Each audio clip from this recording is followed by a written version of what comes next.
Over the past month, I've spoken with so many clients who already have a second citizenship, a residency, and international structures in place. Today, investors are no longer stopping at their Plan B because it's not the goal anymore, it's the baseline.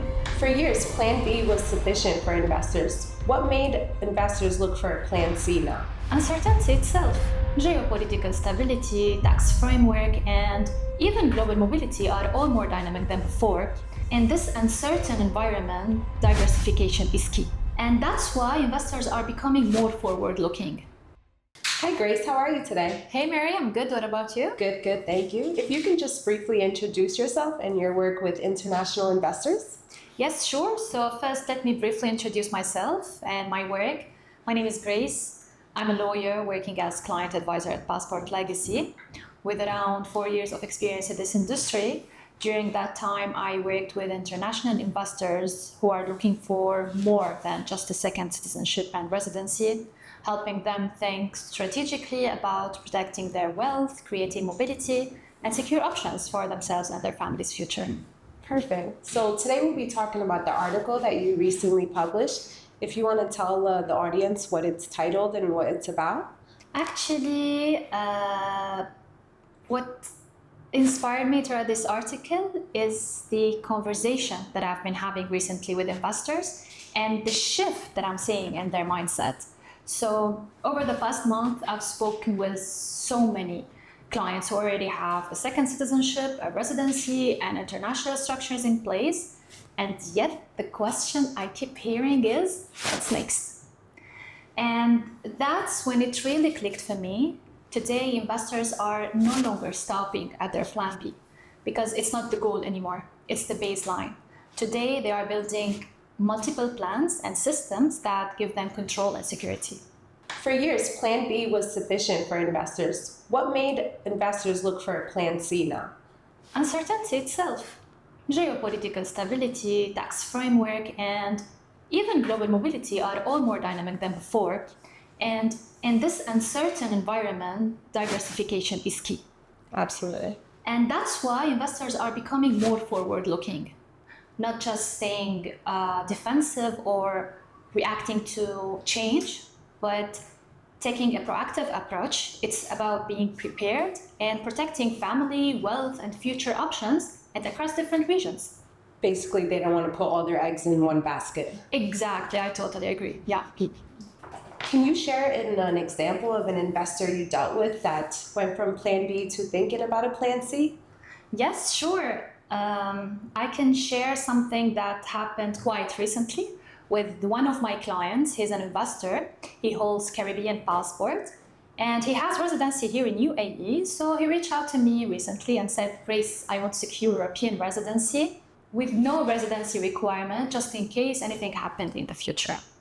So, long story short, his concern was simple: preserving long-term visa-free access to Schengen area.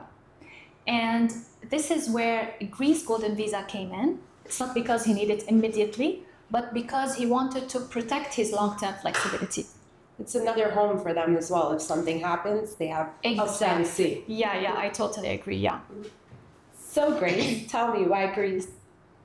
In practice, there are so many strong European residency in the market, not only Greece, such as Cyprus, Malta, Portugal, and others.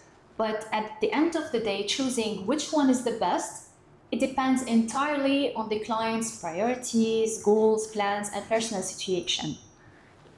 But why Greece currently is one of the most in-demand programs, and what makes it attractive, it's because it offers a very balanced combination. First, it gives access and flexibility with no residency requirement, meaning that you can maintain your residency and have free access to all Schengen areas with no need to relocate or live there. And second, it has a real estate investment.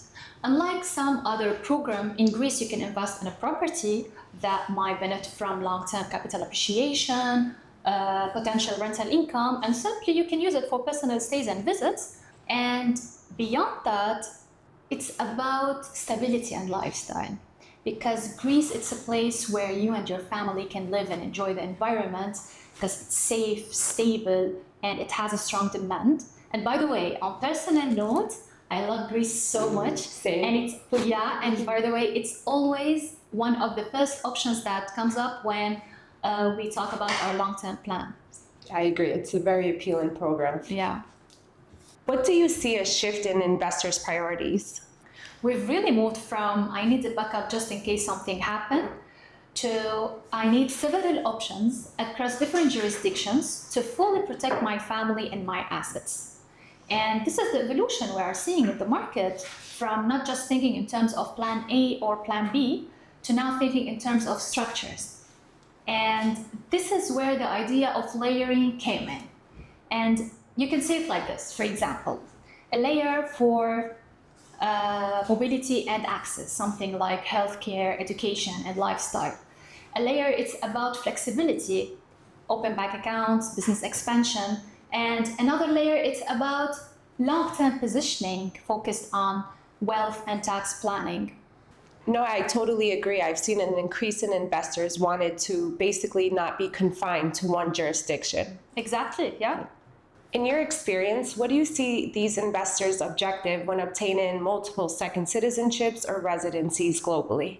Okay, so they usually look at three main things: flexibility, geographic diversification, and long-term optionality. But beyond that, there are deeper layers, such as risk mitigation. It's not putting everything in one legal or political system and ensuring that any change in any country doesn't affect the whole structure.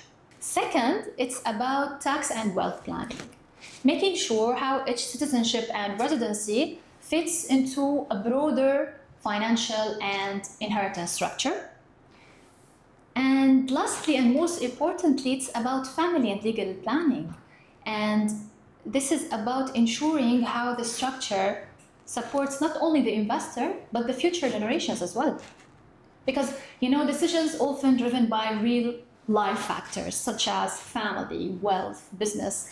I mean, we see it in real time. Geopolitics plays a huge role, and you see people from all different nationalities applying or wanting a plan B or a plan C. Yeah. So how does timing play a crucial part when these investors are seeking another residency, especially in Europe? Because demand is increasing, and at the same time, regulations are evolving. And those who act early usually secure better pricing, more flexibility, and a smoother structuring process overall. And it's really about getting in before the market becomes more restricted and more competitive, because waiting usually means higher costs, more restrictions, and fewer choices. And in most cases, the strategy they want to apply, it becomes harder to execute because simply the market has already moved. No, I agree. Anyone who's serious, I always recommend they just move forward so that they do get the best option that is available to them. Yeah, exactly. From your professional experience, what advice would you give someone who's ready to proceed and looking for a plan C? I would say be strategic and start early, be prepared. Don't wait for a problem to build your options, not only for you, but for your family as well.